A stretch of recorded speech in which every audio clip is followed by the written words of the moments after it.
Meu Senhor e meu Deus, creio firmemente que estás aqui, que me vês e que me ouves.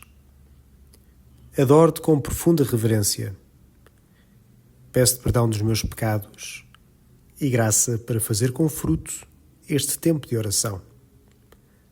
Minha Mãe Imaculada, São José, meu Pai e Senhor, anjos da minha guarda, intercedei por mim. Senhor Jesus, separam-nos 9 dias do Natal, da celebração deste teu nascimento que vimos a preparar desde o início do Advento. Eu quero, Senhor Jesus, hoje olhar para aquilo que me vais dizer na missa do dia de hoje, em particular no Evangelho, e pedir-te que me ajudes a ser de verdade nova criatura, uma nova morada para habitares de uma forma refrescada.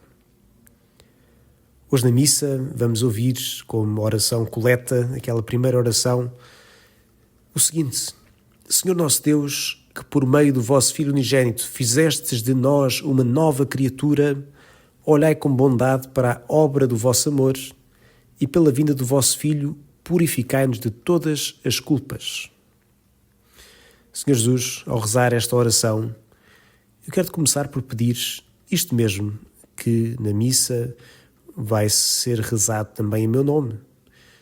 Que eu seja uma nova criatura. Que eu me deixe purificar no teu sangue das minhas culpas. Que eu mostre as feridas. Que eu possa ir até ti, que és o médico divino, e ser assim curado. E que possa também então neste Natal renascer com uma vida renovada em ti. Que receba o teu perdão no sacramento da confissão.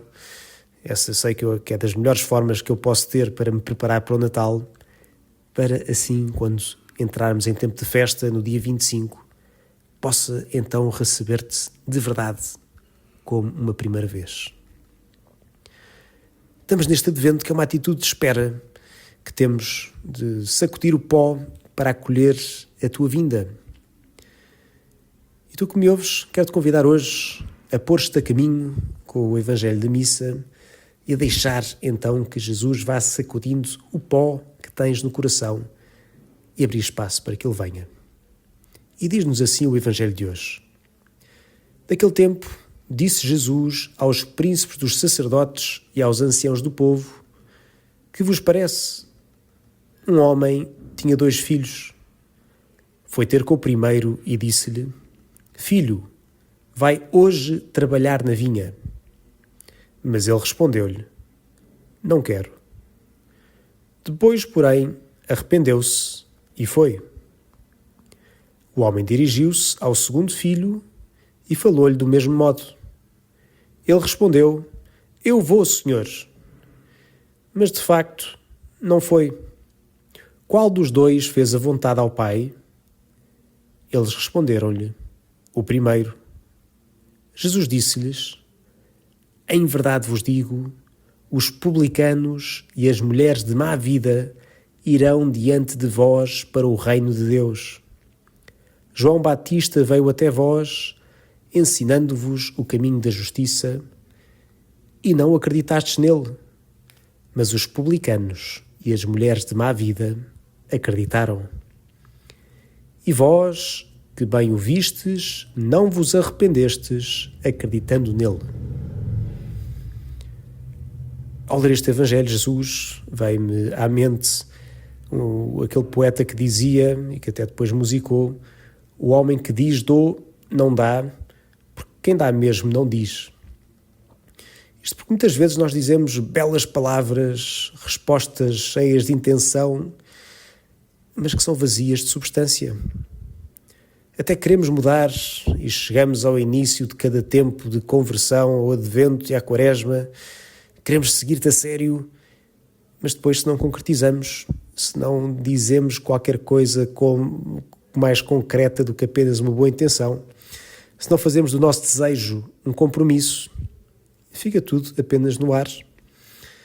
E neste Evangelho mostras-nos assim 2 tipos de resposta primeiro, que se traduziram também em 2 tipos de compromisso, que foram completamente opostos. Tivemos aquele que dizia vou, mas não vai, e que podemos, se calhar, identificar com aqueles príncipes dos sacerdotes e anciãos do povo para quem Jesus falava. E o que é que dizia Jesus? Que, olha, o João Batista veio até vós, ensinou-vos o caminho da justiça e não acreditaram nele. Creio que há aqui um certo farisaísmo e que não é apenas para aqueles do tempo de Jesus, não é apenas para quem mandava no povo, os príncipes e os anciãos, temos todos sempre um bocadinho este tipo de farisaísmo no nosso coração, que é este farisaísmo de conhecermos tudo, sabermos todas as leis, depois sermos até uma espécie de especialista das coisas beatas, mas depois, sendo especialistas nisso mesmo, andarmos à procura assim de uma espécie de vazio legal ou de uma lacuna na lei, uma abertura pela qual nós nos podemos safar ou sacudir água do capote para os outros e que toca a todos, menos a nós. Até podemos pregar assim muito bem, saber os princípios e dizê-los, mas depois, no que toca à nossa vida, bem, ficamos na mesma. E creio que Jesus quer nos dizer isso, quer nos dizer hoje algo como que, meus amigos, por si só, não interessa ser especialista de coisas do divino. Até nos faz mais responsáveis pelo que não fazemos, se usamos esse conhecimento da lei e daquilo que Deus nos revela para ficar na preguiça.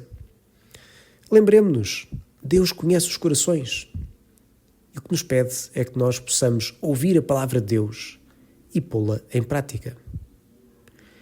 Mas porquê é que será que estes, a quem Jesus falava, descartaram o que dizia João Batista? Porquê é que dizem e não fazem? Porquê é que concordam em princípio, talvez, mas depois não se mexem para o pôr em prática? Bem, não sabemos, se calhar podemos especular um bocadinho, que talvez seja porque João Batista não era um deles, não era um ancião, portanto não era alguém importante. É engraçado que li há uns dias assim, uma teoria de um teólogo americano, John Bergsma, bem, não é só dele, é de muitos outros, mas que ele, lendo os manuscritos do Mar Morto, vendo os usos e costumes que havia na época de uma comunidade monástica chamada os Essénios, identificava João Batista como alguém que até era capaz de ter sido membro dessa comunidade, pois nessa comunidade até havia assim, alguns celibatários, o que era assim um grande choque para a mentalidade judaica, e provavelmente João Batista era um desses, e que esperavam atentamente a vinda do Messias, o que também fazia João Batista, e que vestiam-se depois de uma forma simples, e até tinham uma penitência para aqueles que deixavam a comunidade, que era uma dieta bastante parecida com aquela que era de João Batista, de gafanhotos e mel silvestre, mas pronto, isso é apenas um parênteses. Mas o ponto que queria fazer era que, às vezes, não ouvimos algo que o Senhor nos quer dizer, porque isso que ouvimos não vem de alguém que é da minha cor política ou do meu grupo na igreja, e pensamos, bem, disso falam eles, são lá as suas coisas. O que é da igreja não é apenas coisas que são dos outros, porque não somos nós a dizer. Se é algo que a igreja nos ensina e nos diz que é importante, então é algo que é nosso. Mesmo se eu não sinto um apelo especial a dedicar-me a esse ramo, é algo que também é meu. Às vezes pode acontecer, dedicamos-nos muito à causa dos pobres e a outras causas sociais e depois relativizamos tudo aquilo que é da doutrina católica. Pode acontecer também, se calhar, dedicar-nos à formação e depois relativizar a caridade, o cuidado de quem mais precisa, os pobres. Podemos nos dedicar muito à solidez doutrinal e querer de facto que seja aquilo que Jesus nos transmitiu, e bom que assim seja, mas depois ao mesmo tempo relativizar a obediência e a comunhão eclesial. É normal que tenhamos algo que nos chama mais a atenção, que é mais de maior vocação para nós, mas tudo é de todos e a tudo somos chamados a ouvir a palavra de Deus e a pôr em prática. Uma e outra coisa são necessárias e todas são nossas. É preferível dizermos o não vou e ir, como fizeram os publicanos e as mulheres de má vida, do que, pelo contrário, desvalorizarmos logo à partida e até dizermos que sim, em princípio, e depois na prática não nos comprometermos.